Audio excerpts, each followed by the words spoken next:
तो हेलो बच्चों, मैं हिम पालीवाल।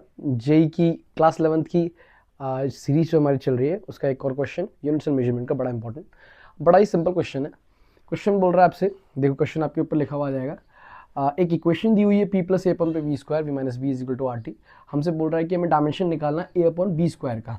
इसका डायमेंशन ए का और बी का हमें अननोन है, इसका हमें डायमेंशन का रेशियो निकालना है ए अपॉन पे बी स्क्वायर का। अब देखो, इस क्वेश्चन को, ऐसे टाइप के क्वेश्चन को करने के लिए आपको एक थ्योरम, एक थ्योरी होती है आपकी जो पहले यूनिट्स एंड मेजरमेंट को समझाई होगी, principle of homogeneity. Principle of homogeneity का आपको थोड़ा बहुत नॉलेज होना चाहिए, तो ये बड़ा सिंपल रहेगा। ऐसे सारे क्वेश्चन आपके सारे इसी के बेसिस पे होते हैं। होमोजेनिटी का मतलब होता है, प्रिंसिपल ऑफ होमोजेनिटी क्या स्टेट करती है? प्रिंसिपल ऑफ होमोजेनिटी स्टेट करती है कि सिर्फ वही डायमेंशंस या वही फिजिकल क्वांटिटीज ऐड या सब्ट्रैक्ट या इक्वेट हो सकती है जिनका डायमेंशन सेम हो। इसका बड़ा इंपॉर्टेंट पॉइंट है इसमें, इस क्वेश्चन के लिए, ऐसे सारे क्वेश्चंस के लिए होमोजेनिटी का बड़ा यूज होगा। होमोजेनिटी ये कहती है कि वही डायमेंशंस ऐड हो सकते हैं, वही सब्ट्रैक्ट या वही इक्वेट हो सकते हैं जिनका डायमेंशन सेम होगा। देखिए, आप केजी को मीटर से ही ऐड, केजी को मीटर से ऐड नहीं कर सकते, केजी को केजी से ही ऐड कर सकते हैं। सेम डायमेंशंस के लिए भी होता है। अगर एल की पावर 1 है तो आप उसको एल की पावर 1 से ही ऐड कर सकते हैं। एल की पावर 1 प्लस एल की पावर 2, लेंथ और एरिया को आप ऐड नहीं कर सकते अगर डायमेंशंस के बारे में तो पढ़ा होगा। तो प्रिंसिपल ऑफ होमोजेनिटी का यहाँ पे एप्लीकेशन करेंगे और इस क्वेश्चन को बड़े इजी तरीके से कर लेंगे। प्रिंसिपल ऑफ होमोजेनिटी कहती है सिर्फ वही ऐड हो सकता है, वही सब्ट्रैक्ट या इक्वेट जो आपका डायमेंशन का सेम हो। तो देखिए यहाँ पे देखिए जरा, पी और ये ए प्लस वी स्क्वायर अगर ऐड हो रहा है तो डेफिनेटली दोनों का डायमेंशन क्या होना चाहिए आपका जी? सेम होना चाहिए। पी और ए वी स्क्वायर का डायमेंशन सेम होना चाहिए। क्यों? क्योंकि आपका दोनों क्या हो रहे हैं आपके जी? ऐड हो रहे हैं। ऐसे सिमिलरली अगर मैं दूसरे वाले में देखूँ जो v का डायमेंशन है, क्योंकि वो सब्ट्रैक्ट हो रहे हैं तो उनका डायमेंशन क्या होना चाहिए आपका जी? b के बराबर होना चाहिए। उसका जरूरत ही नहीं पड़ेगी क्योंकि हमें तो a और b का रेशियो चाहिए। और इसमें p क्या है आपका? प्रेशर, v क्या है आपका? वॉल्यूम, और r gas constant, t temperature, सब लिखा हुआ मैंने। अब देखिए p की डायमेंशन क्या होती है? डायमेंशन तो आपको याद होनी ही चाहिए पहले से। जो p है, p stands for pressure.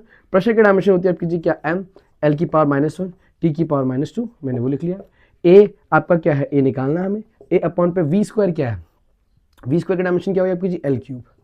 L cube जब इसे सॉल्व करेंगे आप तो क्या आ जाएगा? यहाँ मल्टीप्लाई हो जाएगा तो कितना हो जाएगा? M L cube. अच्छा, एल क्यूब का स्क्वायर कैसे होगा? क्योंकि हमने क्या करना है? स्क्वायर देखना है हमें, डायमेंशंस वी की वो होती है। तो कितना हो जाएगा? ए अपॉन पे एल की पावर 6 और यहाँ पे कितना रहेगा? M L -1 T -2। जब मल्टीप्लाई होगा तो क्या हो जाएगा? एम एल की पावर 5 टी की पावर -2 और ये आ गई ए की वैल्यू, दिस इज ए की वैल्यू। सिमिलरली यहाँ से बी की वैल्यू क्या जाएगी आपकी? बी की वैल्यू की जाएगी एल क्यूब आ जाएगी सीधे, क्योंकि वॉल्यूम है, वॉल्यूम का डायमेंशन एल क्यूब होता है। अब बस इन दोनों का रेशियो निकालना है। तो इन दोनों का रेशियो कैसा आएगा जी आपका? दोनों को डिवाइड कर दीजिए।